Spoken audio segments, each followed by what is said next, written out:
BSF ने 1348 पदों पर निकाली भर्ती प्रक्रिया। सीमा सुरक्षा बल ने कांस्टेबल ट्रेड्समैन के कुल मिलाकर 1348 पदों पर रिक्रूटमेंट नोटिफिकेशन जारी किया है। इसके लिए अगर एजुकेशनल क्वालिफिकेशन की बात की जाए तो कैंडिडेट को किसी भी मान्यता प्राप्त शैक्षणिक संस्थान से 10वीं पास और ITI पास होना अनिवार्य है। इच्छुक और योग्य उम्मीदवार इसमें आवेदन करने के लिए सीमा सुरक्षा बल के आधिकारिक वेबसाइट bsf.gov.in पर जाकर आवेदन कर सकते हैं। आपकी जानकारी के लिए बता दें कि इसके लिए आवेदन करने की अंतिम तारीख 27 मार्च 2023 तक निर्धारित की गई है।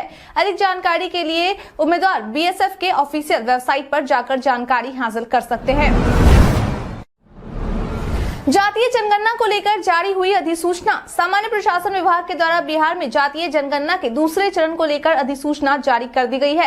बता दें कि जारी किए गए अधिसूचना के अनुसार दूसरे चरण की शुरुआत 15 अप्रैल से हो रही है, जो कि 15 मई तक चलने वाली है। आपकी जानकारी के लिए बता दें कि जातीय गणना के पहले चरण का कार्य 21 जनवरी तक पूरा कर लिया गया था। मालूम हो कि दूसरे चरण का कार्य मोबाइल ऐप, गणना प्रपत्रों और पोर्टल के माध्यम से पूरा किया जाएगा। दूसरे चरण में पूछे जाने वाले सवालों में नाम, आयु, पिता, पति का नाम, लिंग, वैवाहिक स्थिति, धर्म, जाति का नाम, शैक्षणिक योग्यता समेत कई सवाल शामिल होंगे। इसके साथ ही इन सवालों के साथ परिवार के प्रधान को एक घोषणा पत्र देना होगा, जिसमें यह लिखा होगा कि उनके द्वारा जो भी जानकारी परिवार को लेकर दी गई है वह बिल्कुल सत्य है और इसमें किसी सदस्य की गणना अन्यत्र नहीं कराई गई है।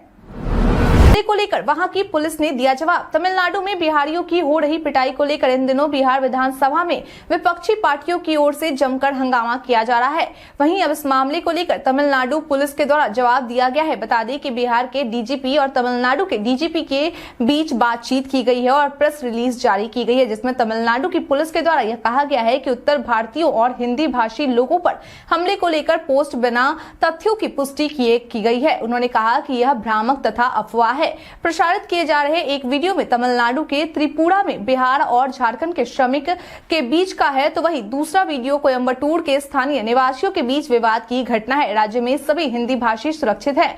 यहाँ सभी के मान सम्मान और जीवन की सुरक्षा का ध्यान रखा जा रहा है। बिहार विधानसभा के चौथे दिन भी हुआ हंगामा। बीते दिन बिहार विधानसभा के चौथे दिन भी सदन के अंदर के साथ साथ सदन के बाहर भी बीजेपी के द्वारा जमकर हंगामा किया गया। एक तरफ जहां सदन के बाहर हंगामा करते हुए विपक्ष के नेता सम्राट चौधरी के द्वारा 7वें चरण के शिक्षक बहाली, रोजगार के मुद्दे, BSSC प्रश्न पत्र लीक को लेकर महागठबंधन सरकार पर निशाना साधा गया, तो वहीं दूसरी ओर सदन के अंदर भाजपा सदस्यों के द्वारा प्रश्नकाल शुरू होते ही हंगामा किया जाने लगा और फिर वॉकआउट करते हुए।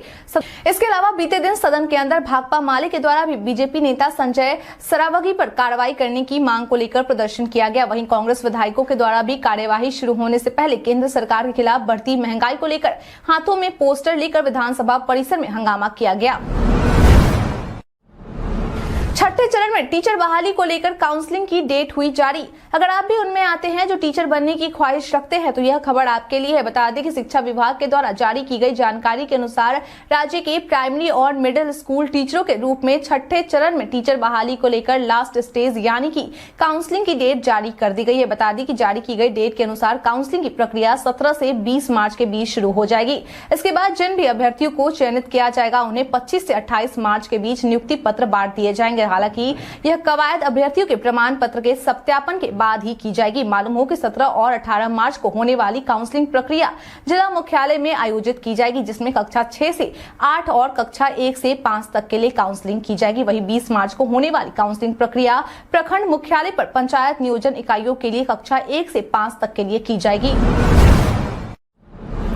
ऑपरेशन बसेरा के तहत सरकार इन लोगों को देगी जमीन। राजस्व एवं भूमि सुधार मंत्री आलोक मेहता के द्वारा सदन में दिए गए जवाब के अनुसार राज्य सरकार के द्वारा इस साल ऑपरेशन बसेरा के तहत बिहार के उन सभी लोगों को रहने लायक जमीन उपलब्ध करवाई जाएगी जो भूमिहीन है। मालूम हो कि इस योजना के तहत सरकार के द्वारा लोगों के रहने के लिए एक कॉलोनी बसाकर रोशनी सहित अन्य व्यवस्था की जाएगी। बता दें कि इसके अंतर्गत बिहार के भूमिहीन लोगों को 3 और 5 डिसमिल जमीन सरकार की ओर से उपलब्ध करवाई जाएगी। इसके साथ इस बात का भी आकलन होगा कि बासगीत पर्चा वालों को दखल मिला है या नहीं। बता दें कि सभी बातें आलोक मेहता के द्वारा प्रोफेसर नवल किशोर यादव के तारांकित प्रश्न के जवाब में कहा गया। बिहारी पर्यटन में आज हम बात करेंगे खुदा बख्श ओरिएंटल लाइब्रेरी के बारे में। पटना में स्थित खुदा बख्श ओरिएंटल पब्लिक लाइब्रेरी अरबी, फारसी, उर्दू, पांडुलिपियों और मुगल, राजपूत, तुर्की, ईरानी और मध्य एशियाई स्कूल के दुर्लभ चित्रों के प्रमुख भंडारों में से एक है। लाइब्रेरी लैन और इंटरनेट कनेक्टिविटी के साथ ईमेल सुविधाओं से लैस है। मां भारती के एक महानतम पुत्र खुदा बख्श के द्वारा 1891 में इस लाइब्रेरी की स्थापना की गई थी। 1869 में संसद के एक अधिनियम के द्वारा लाइब्रेरी को राष्ट्रीय महत्व के संस्थान का दर्जा प्राप्त हुआ। जुलाई 1970 से यह भारत सरकार द्वारा गठित एक बोर्ड के शासन के तहत स्वायत्त संस्थान के रूप में कार्य कर रही है। इसके समृद्ध संग्रह में मौजूद अमूल्य पांडुलिपियों, दुर्लभ मुद्रित पुस्तकों और मुगल, राजपूत, तुर्की, ईरानी और मध्य एशियाई स्कूल के मूल चित्रों के कारण यह पुस्तकालय दुनिया भर में ख्याति लब्ध है। यह एक उत्कृष्ट शोध पुस्तकालय के रूप में उभरा है, जहां बड़ी संख्या में दुर्लभ पांडुलिपियां मौजूद है, जिनमें से कुछ बहुत प्रसिद्ध हुई हैं।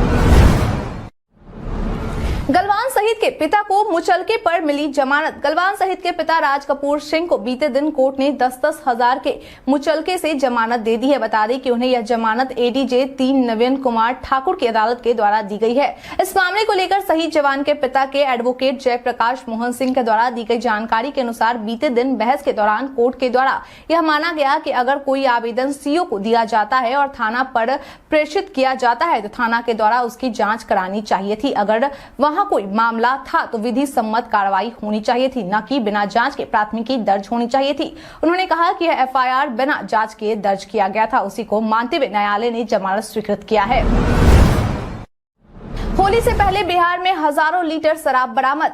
बिहार में शराबबंदी है, ऐसे में शराब माफियाओं के द्वारा होली को देखते हुए लगातार शराब की तस्करी को अंजाम दिया जा रहा है। बता दें कि ताजा मामला छपरा के मशरक थाना क्षेत्र के निकुंभ सेमरी गांव का है, जहां थाना पुलिस के द्वारा गुप्त सूचना के आधार पर छापेमारी करते हुए मोबिल के गैलन में 1000 लीटर देसी शराब बरामद किया गया है और साथ ही मौके से एक मारुति कार और बाइक भी पुलिस के द्वारा बरामद किया गया। हालांकि इस दौरान तस्कर अजय सिंह को गड्ढे में धक्का मार कर फरार होने में सफल हो गए। वहीं मिली जानकारी के अनुसार जब्त की गई मारुति कार और बाइक रोहित कुमार सिंह के नाम पर निबंधित है। फिलहाल अभी पुलिस के द्वारा जांच पड़ताल कर यह पता किया जा रहा है कि शराब कहां से लाई गई थी और कौन कौन इसमें संलिप्त हैं। दरभंगा का हवाई टिकट महंगा होने पर संजय झा का बयान। बिहार सरकार के जल संसाधन मंत्री सह उड्डयन मंत्री संजय झा के द्वारा दरभंगा एयरपोर्ट पर हवाई टिकट महंगा होने को लेकर एक बड़ा बयान दिया गया है। उन्होंने कहा कि बिहार सरकार ने दरभंगा एयरपोर्ट के लिए जमीन अधिग्रहण कर एयरपोर्ट अथॉरिटी को सौंप दिया है। उन्होंने कहा कि अभी तक बिहार सरकार के द्वारा इस जमीन की उपलब्धि 342 करोड़ रुपए खर्च करके कराई गई है, जिसमें टर्मिनल भवन का निर्माण किया जाना है।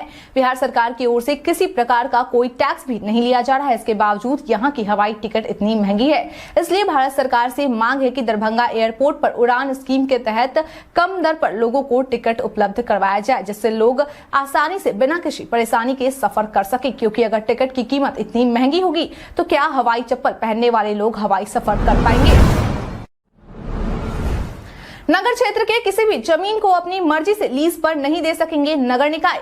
राज्य सरकार के नगर विकास विभाग के द्वारा सभी नगर निकायों को पत्र जारी कर यह जानकारी दी है कि अब नगर निकाय अपनी मर्जी के अनुसार नगर क्षेत्र में स्थित जमीन को लीज पर नहीं दे सकते हैं। यानी कि अब किसी भी जमीन को किराया या लीज पर देने से पहले नगर निकाय को सरकार से अनुमति लेनी होगी। बता दें कि जारी किए गए पत्र में नगर पालिका अधिनियम 2007 की धारा 104 के प्रावधानों का हवाला देकर कहा गया है कि नगर पालिका के अधीनस्थ किसी संपत्ति को भाड़ा, किराया, आवंटन अथवा लीज पर देने से पहले राज्य सरकार का अनुमोदन प्राप्त करना नगर निकाय के लिए अनिवार्य है। वहीं विभाग के द्वारा जारी की गई इस पत्र के बाद पटना नगर निगम की कई परियोजनाएं फंस गई है, जिनमें 30 जगहों पर निर्माण की जाने वाली वेंडिंग जोन और 220 करोड़ की लागत से निर्माण की जाने